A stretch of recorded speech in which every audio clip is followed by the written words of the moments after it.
dulu zamannya kita Homo sapien ya. Itu Jauh banget.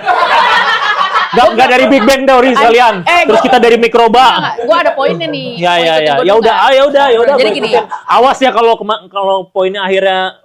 Poin gue akan menyambung ke HP. Ya udah. Jadi gini, Homo sapien itu tuh zamannya mereka hidup, ada juga Homo Neanderthal, Homo yang lainnya. Ya. Jadi spesies yang lainnya. Ya. Tapi yang survive ternyata Homo sapien. Iya. Karena satu kelebihan mereka adalah mereka itu hidup komunal. Iya. Jadi bersuku gitu, 150 orang, 200 orang dalam sebuah keluarga besar.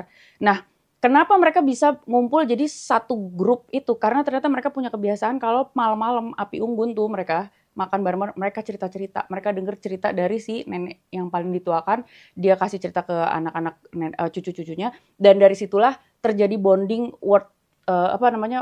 orang-orang person to person.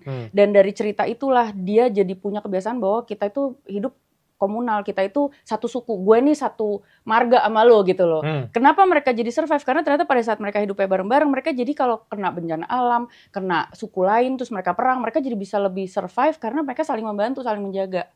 Dan spesies yang lain itu nggak ada yang survive karena nggak ada yang punya kemampuan untuk hidup komunal sebesar itu. Karena mereka nggak punya hubungan human antar human yang bonding gitu sebanyak apa yang bisa dilakukan sama Homo sapien. Jadi teori gue adalah bahwa manusia itu sebenarnya punya bisa survive di dunia ini karena memang diciptakan secara komunal. Lo harus hidup secara sosial. Lo nggak bisa hidup sendirian doang hanya dengan benda yang bisa memberikan lo informasi.